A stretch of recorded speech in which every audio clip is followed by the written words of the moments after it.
On today's program, I interview Kieran Mulvaney. Kieran Mulvaney is a boxing analyst for HBO, but not today. Today he's going back to his passion, and man, does it ever show. There's a huge difference in the Kieran Mulvaney that talks boxing and the Kieran Mulvaney that talks environmentalism. It was great to hear it. This man just came to life, and it was just the greatest thing. Regardless of your personal stance on climate change or environmentalism, I stand by it as being a great interview. Kieran Mulvaney is an author. He's written At the Ends of the Earth, The Whaling Season, and in today's show we'll talk about the great white bear, the polar bears, and how they relate to climate change. To learn more about Kieran Mulvaney, visit kieranmulvaney.com. And this isn't just a presentation. There is some interaction here. Make your comments below. I'm going to read them, so make your comments below. It creates some interaction, and that's what we're looking for. Comment, like the video, or dislike it, and subscribe to the channel. Thanks so much, and enjoy the program. Kieran Mulvaney, welcome back to the program. Thanks very much for having me back. It's been far too long. Yeah, it's been a few years, and we usually talk about boxing, but today we're going to do something totally different. We're going to go to your passion, and that's climate change, the environment, conservationism. What made you become such an environmentalist?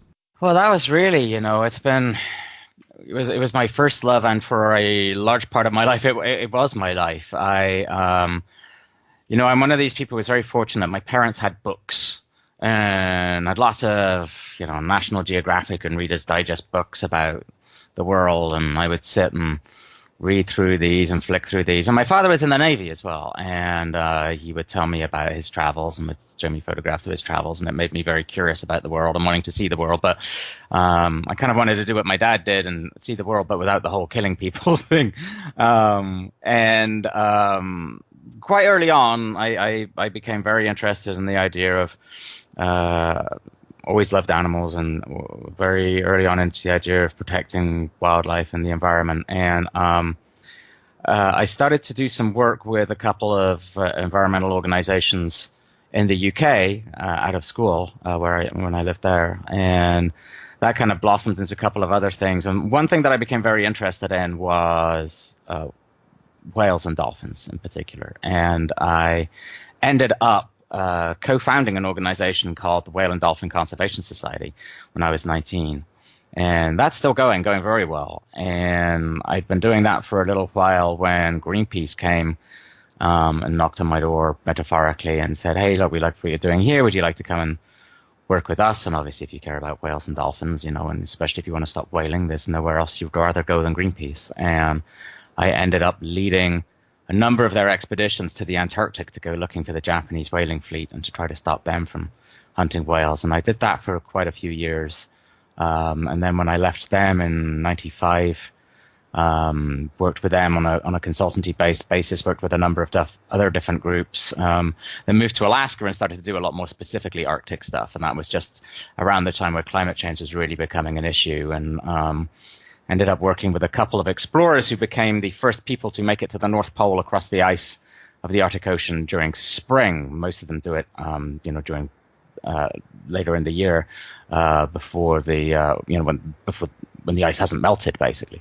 And they were doing that to try to highlight the fact that ice was melting and to highlight the plight of the polar bear. And that led to my getting a lot more into researching polar bears, and ended up writing a book on polar bears a few years ago. So even though I still, I do a lot of boxing and I work with HBO, writing about and talking about and sort of somewhat campaigning on environmental issues and particularly things like polar bears in the Arctic is very much my love, I guess you could say. It's definitely my passion, as you said. Whales, dolphins, polar bears. These are sort of the cute animals out there. They're not the only ones that are going extinct, of course. Kieran, we're in the Cenozoic age? Right. There have been many ages, many extinctions. Animals will not live forever. Sure. So far it's been somewhat proven. So the polar bear at some point will go extinct. Why is there a plight of the polar bear at all? We can't stop the eras from changing.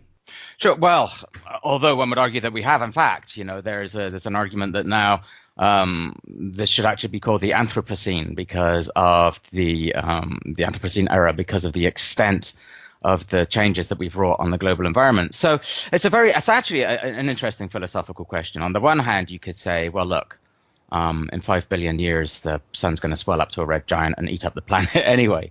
So on that level, sure, you can take a purely distant kind of approach to it and argue exactly what you have said, that change happens.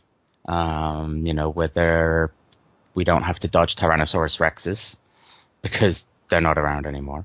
Polar bears will presumably go in the same way that the precursors to whales have gone, and the same way that there are no Neanderthals around anymore. Although, some people would question that if they're stuck in rush hour traffic. But so on one hand, you can take that view. There's another view that is, well, look, this is our planet, and we are on this planet. And while we are on this planet, it is somewhat our responsibility to not mess it up. And you can look at that from a couple of different perspectives. There's the perspective of, if you're a religious person, you might have in your religious text the notion that God gave unto humans stewardship of the planet, and therefore we're expected to exercise some responsibility. There's also just the basic ethical sense of we're here and it's incumbent upon us to not ruin the planet around us. And there's also, frankly, the utilitarian and anthropocentric perspective, which is it's not in our best interests. It is not in our best interests as humans existing now and for our future generations to warm the planet to the degree and the rapidity with which we're doing it. It is not in our interests to cut down tropical forests, the rate at which we're doing it. Simply, if for nothing else, the fact that many of the drugs that we use in modern medicine have been isolated from tropical forest plants. It is not in our interest to cut down temperate forests and cause soil erosion, because that leads to tremendous amounts of flooding that affects us and also makes it, much harder to have soil that is useful for growing things in. So there's also a utilitarian perspective, that notion that it's just incumbent on us for our own survival and our own well-being. Well, so people can say, well, how the heck does a polar bear and the survival of the polar bear affect me in that respect? Well, that's because obviously the polar bear is a strong symbol of the Arctic. And we are affecting enormous change in the Arctic. And you can say, well, look, I don't live in the Arctic. I've got nothing to do with the Arctic. How does that possibly affect me? Again, if we're going to use that entirely utilitarian perspective, it's, first of all, both a symbol of, if the polar bears are disappearing, it's because sea ice is disappearing. And if sea ice is disappearing, that's because of climate change. And, we don't want to change the climate as rapidly as we're doing it. But also because a changing, melting Arctic affects the rest of the planet. We've been talking a lot about crazy weather, and particularly like in mid-latitudes.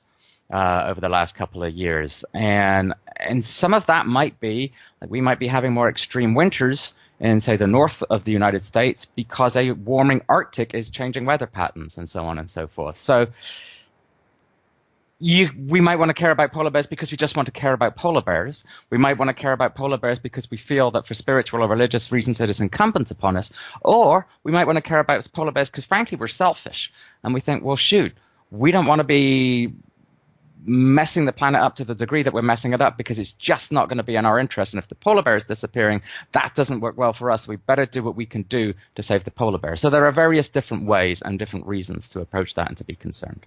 But it's ultimately selfish. The polar bear serves as a canary in the coal mine. The birds are dying. You can take, ultimately all of our actions are selfish. Even if you can take the philosophical argument that even if you are, that there's an argument that there's really no such thing from a biological perspective as a truly selfless act, because even if that selfless act, you think, well, that might rebound upon me at some stage, that's a good thing, I'm paying it forward, or, well, it makes me feel good, so therefore I get a good feeling out of the selfless act. So ultimately one can argue that all acts fundamentally, whether we think they are or not, are fundamentally selfish. And even if one is wanting to protect polar bears for their own sake, it's selfish because you like polar bears and you want to see polar bears around. So ultimately, there's self-interest involved in all of our actions as individuals and as societies. It's just a question of the degree to which are we only going to focus on ourselves?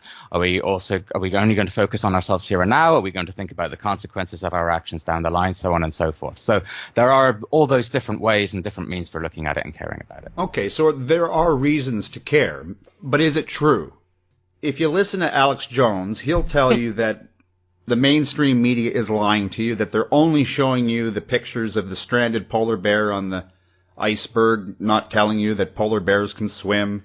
You know, that the mainstream media is fake news. It's all a conspiracy to push the climate change agenda to tax the public. I mean, so basically, the thing with climate change is there's fundamental physics. And as anybody who's ever watched Star Trek and listened to Scotty knows, you cannot change the laws of physics. And the fundamental laws of physics are carbon dioxide is a greenhouse gas. That is to say, it helps trap heat in our lower atmosphere that would otherwise escape into space. We know that this is a fact, and it exists. And the fact that the greenhouse gas exists, the greenhouse effect exists, and that carbon dioxide is an element of that is a very good thing. Without the greenhouse effect, none of us would be here. And this science was established way back in the 18th century and beyond. We're looking at guys like John Tyndall, Joseph Fourier, and after that, a guy called Svante Arrhenius, who actually examined the atmosphere, figured out why our planet kept some of the heat and why solar radiation didn't just disappear off. And in the case of Arrhenius, he actually calculated that, well, if we increase carbon dioxide, then therefore we're going to increase the greenhouse effect. So this is actually basic physics. And we know for a fact that carbon dioxide is increasing in the atmosphere. That is measured on a laboratory on Mauna Loa in Hawaii. We know definitively that temperatures are rising somewhat as one would expect it to be as a result of that carbon dioxide increasing. And we are seeing impacts that would be consistent with a warming world. So if we know what the physics are, if we know that the conditions exist to accentuate the impact of those physics, if we know that we are seeing results that are consistent with what we would expect from those physical changes, it has to be a real stretch to say, well, what about any of this is wrong? Those who say, well, it's all a conspiracy, first of all, it makes absolutely no sense. You are basically saying that pretty much every single researcher on Earth is engaged in some kind of conspiracy. Every scientific journal on Earth is engaged in a conspiracy. Again, leaving aside the laws of physics. Let's pretend that the laws of physics don't even exist. You're saying that all these scientists who are in the field, in Greenland, in the Arctic, in the Antarctic, around the world, are somehow engaged in a conspiracy that are pretending to see things that do not exist, or we are pretending that measurements exist that do not exist, that we are pretending that weather patterns exist that do not exist, that we are pretending that temperature changes are happening that do not exist. And all of this is some kind of global conspiracy because why exactly? All that is brought up is some kind of nefarious world government / taxation thing, which makes no sense at all. Because the solution, quite simply, to climate change, to increased fossil fuel burning, to increase levels of carbon dioxide in the atmosphere is primarily through energy conservation. And we can do that through innovation. We can do that through more efficient use of or more efficient grids, for example. We are doing that through greater battery technology, which is interestingly able to store a lot more energy. Some of the work that Tesla is doing, not just on batteries in cars, but on batteries for use in households.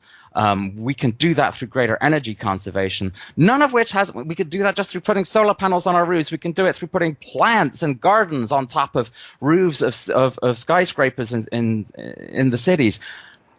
Believe me, the notion of some kind of weird global government has nothing to do with any of this.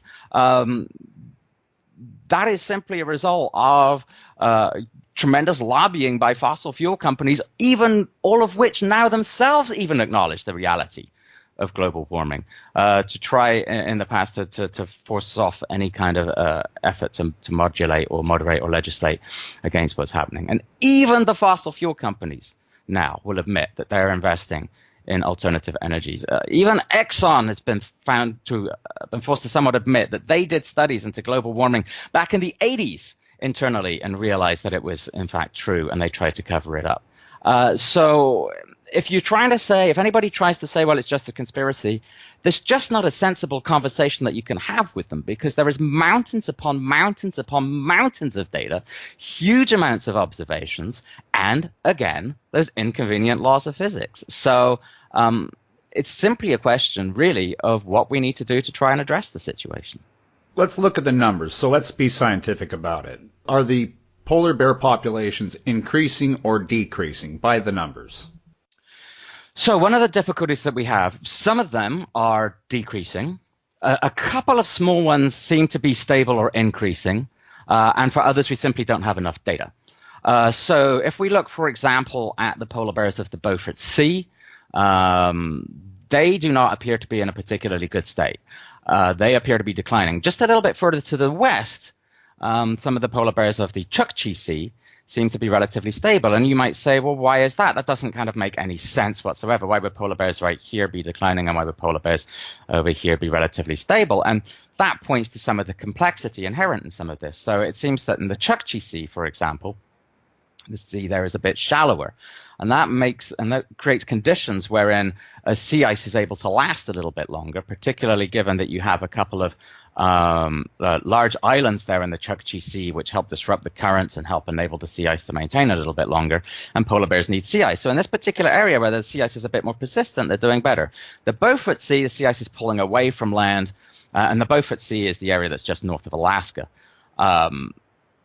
And there they appear to not be doing very well. And you talked earlier about the fact that polar bears can swim, and they can swim. They can swim very, very long distances, and that's one of the impressive things about them. They're adapted to swim, but having to swim those very, very long distances comes at an energetic cost.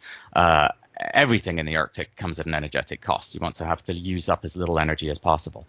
And so when you have bears that have to swim long distance to find ice, yes, they can do it, but it can tend to exhaust them.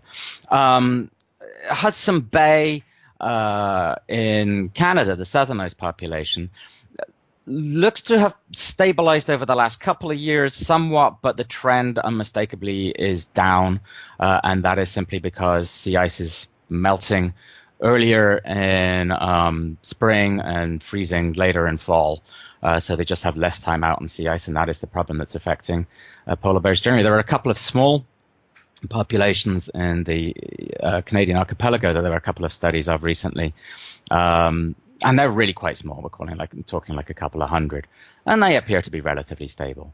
Part of the reason also that one has to also consider is that in some places polar bear populations are still rebounding a little bit from being massively overhunted in the 1960s, and so that factors into the equation. Around Svalbard, near Greenland, the sea ice has been particularly poor for several years now, and that raises a lot of concerns for the polar bears there in Svalbard. So the overall numbers are reckoned to be somewhere around 20 to 25,000 in the world, with no great precision within that number. Some populations, like I said, some of the populations that are most studied appear to be declining. Some are very data deficient. It's very hard to get to some of these places, particularly polar bear populations in Russia, and get a really good sense of what they're doing. And a couple of the smaller ones seem to be doing okay. The fate of the polar bear is very, very much, indeed it's inextricably tied to the fate of sea ice in the Arctic. And Arctic sea ice is declining rapidly, and that's why we're concerned about polar bears. Interestingly enough, here in Canada, they are adapting. They're mating with grizzly bears, and we're seeing polar bear grizzly hybrids. Yeah, and I wouldn't use the word adapting in that sense, because simply what's happening is that polar bears are being forced to spend longer amounts of time ashore because the sea ice is disappearing, and so as a consequence, they do come into contact with grizzlies more. And you hear some folks say, well, look, why don't they, Arctic grizzlies survive? Why can't polar bears just survive on the land? And Arctic grizzlies are the smallest grizzlies because going is tough in the Arctic, whereas polar bears are the largest bears. It's kind of interesting, the interaction between Arctic grizzlies and polar bears. Arctic grizzlies are much smaller than polar bears. But it's interesting that sometimes, as you said, they'll meet and they'll interact and they'll mate. Other times, Arctic grizzlies will bully polar bears, even though polar bears are the much larger bears. To adapt the saying, it's not necessarily the size of the bear in the fight, it's the size of the fight in the bear. And grizzlies are territorial, aggressive species, whereas polar bears are not. And so sometimes researchers have found polar bears, say, gathering around a whale carcass and Arctic grizzlies coming into view, and the grizzlies kind of chase off the polar bears. So that level of interaction is interesting, and it remains to be seen quite exactly where that's going. But it's not so much an adaptation, them mating, it's just a consequence of the fact that polar bears are evolved from grizzlies, and the two certainly are capable of mating. Did I overhear you say that you've been to Antarctica? I have, yes, several times. So you've been to Antarctica several times. That's incredible. That's more incredible than anything you've done for HBO boxing, that's for sure. Why the heck have we been talking about that this whole time? It's amazing. And you know what's also amazing? Such a stunningly beautiful but remarkably inhospitable, indeed positively hostile environment. And when I've been down there, I've been on, fairly modern, reinforced hull steel ships. And you think about the early explorers who went down, and they had no idea what they were to expect, and their idea of survival gear was an extra sweater, and you can't help but go down there and be in awe of the early explorers who went down there and mapped the place and truly had no idea what on earth they were heading into. When Captain Cook went down there, initially he was under orders to go find this tropical paradise as was expected to exist down there, and he found quite the opposite. So well, it has been a tropical paradise in the past. Sure, but in 1770, it sure as heck wasn't.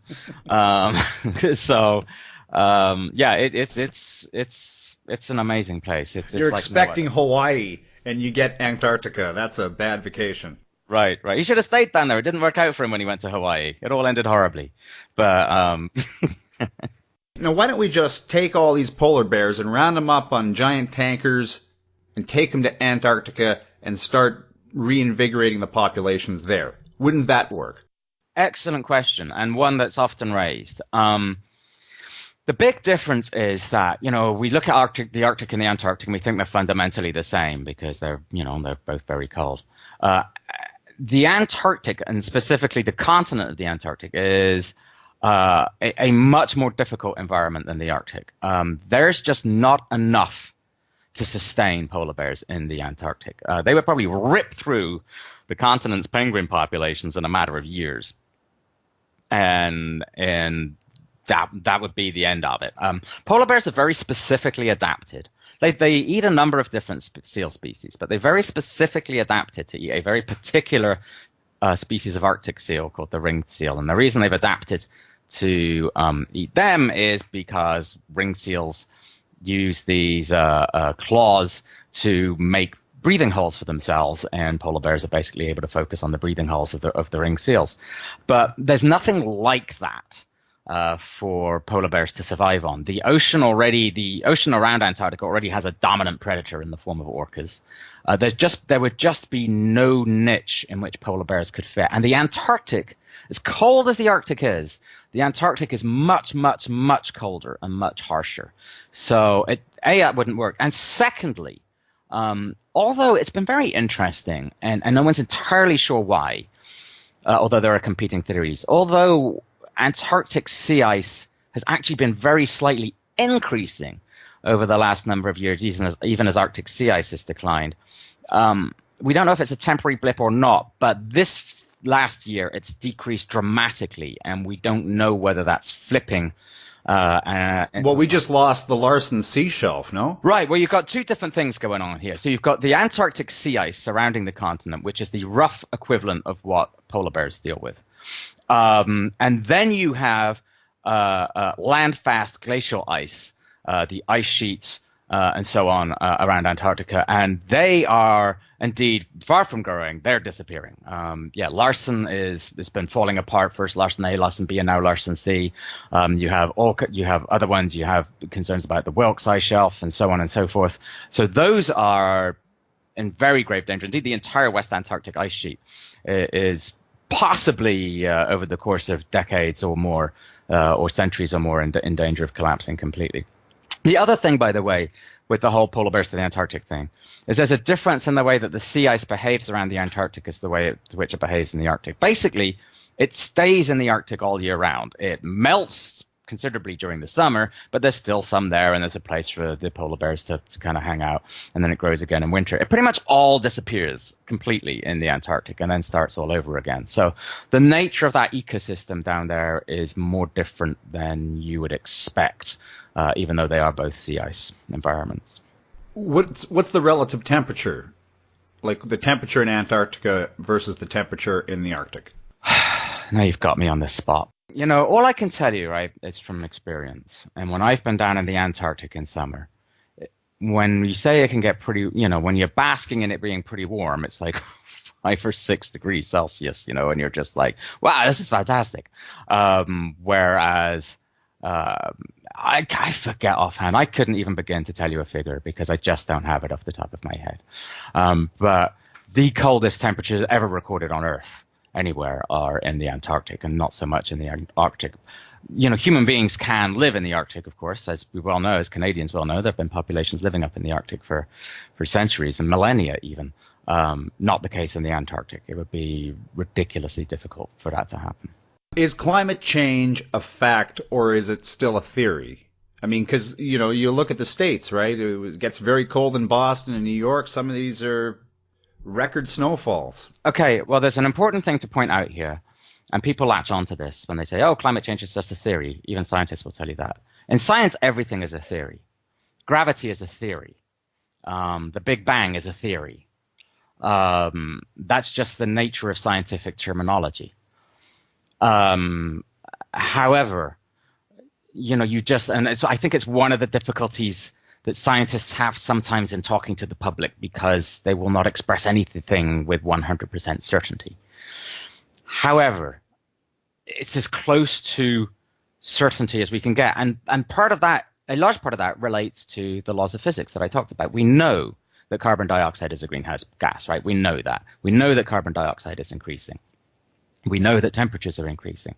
Now, what you will sometimes get is you'll get people who are critics or skeptics or deniers, whatever you want to call them, will say, hey, they, whoever they are, changed the term from global warming to climate change because,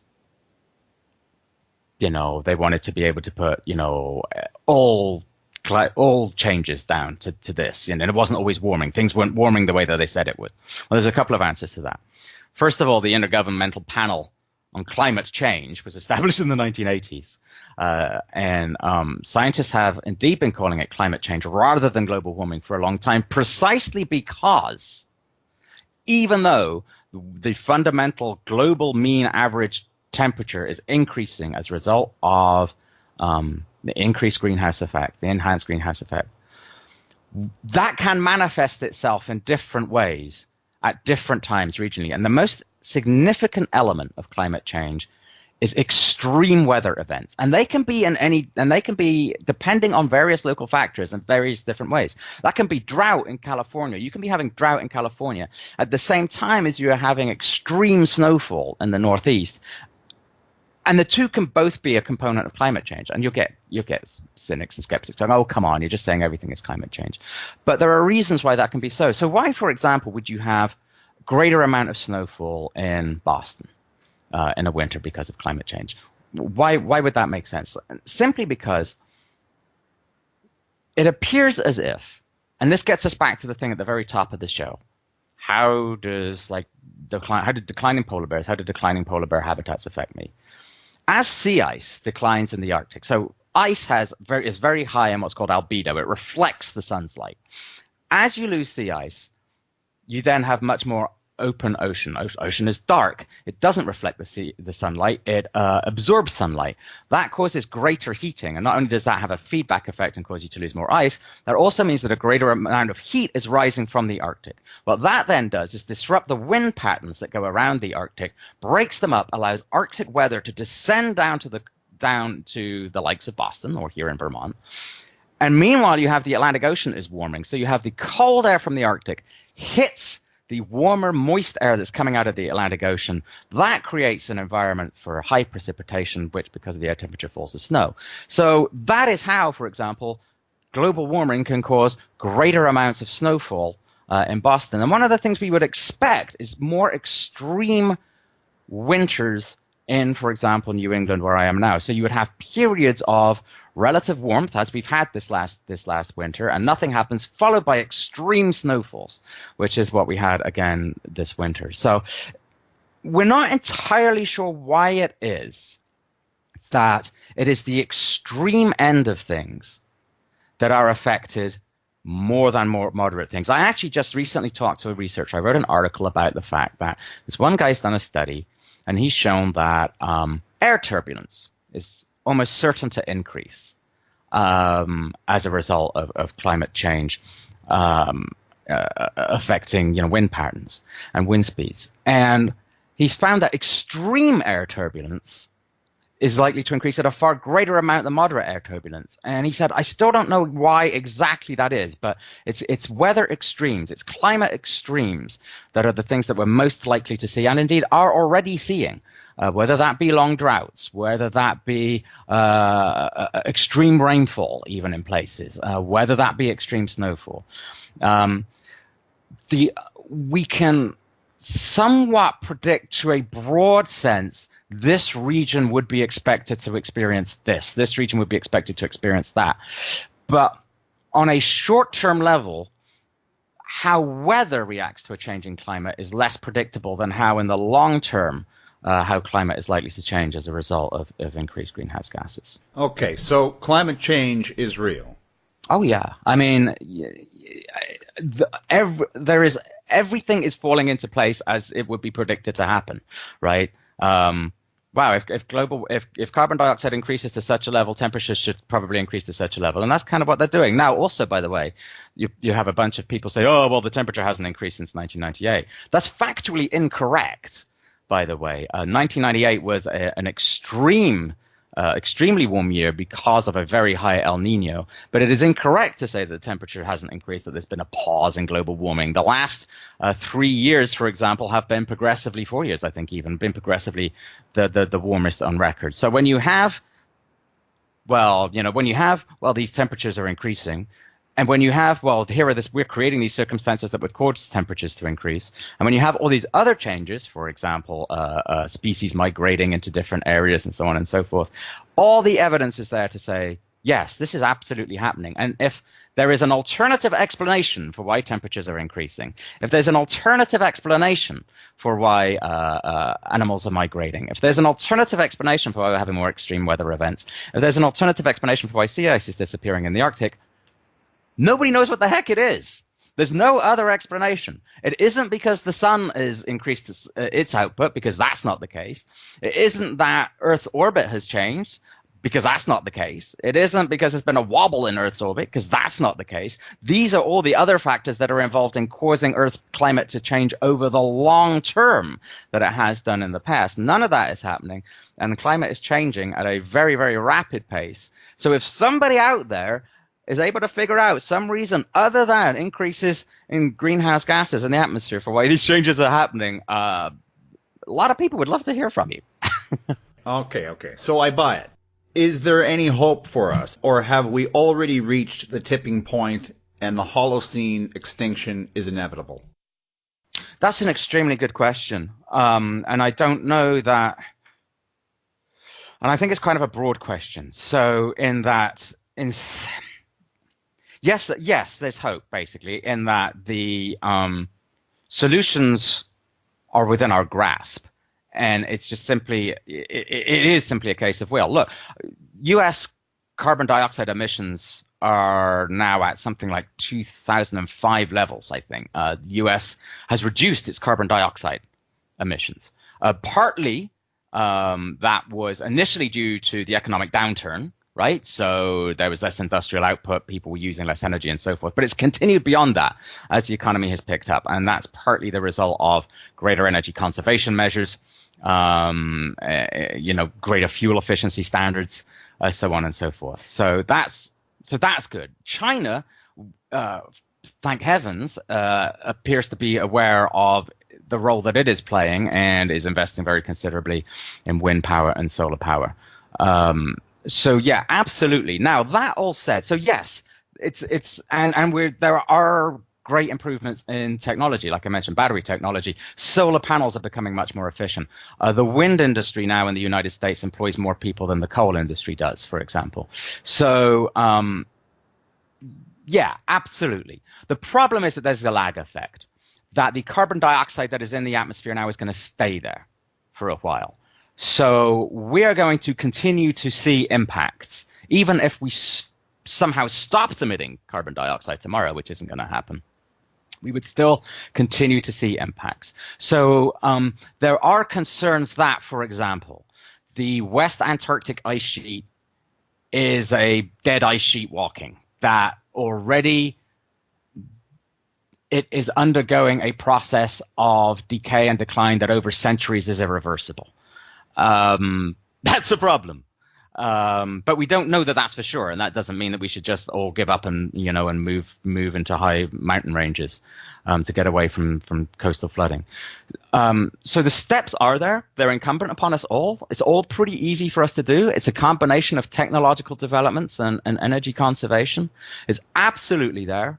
It's entirely doable, but we have to accept that we have set changes in motion that we are not going to stop immediately, and changes are afoot, and we're going to have to deal with them and adapt to them, even as we take the necessary measures to decrease our carbon dioxide output. And what is very key is that what we need to do is take these steps before we have far too strong feedback mechanisms. One of the big concerns, for example, there's a gas, methane is a stronger greenhouse gas than carbon dioxide, but we emit it in less quantities. The concern is we need to take measures before, for example, permafrost, that level of which is the permanently frozen soil in the Arctic.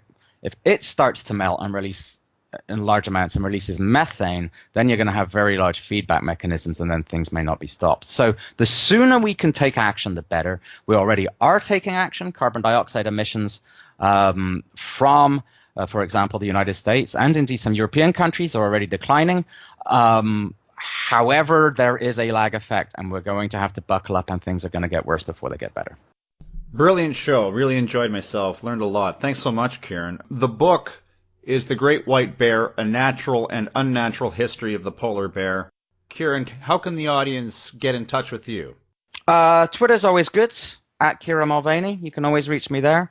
I have a website, kieranmulvaney.com, where you can either send me an email or leave a message there on my website. Either way, I always like to try to get back to folks if at all possible. Kieran Mulvaney, thank you so much for being a guest on the program. Thanks very much. Let's not leave it so long next time.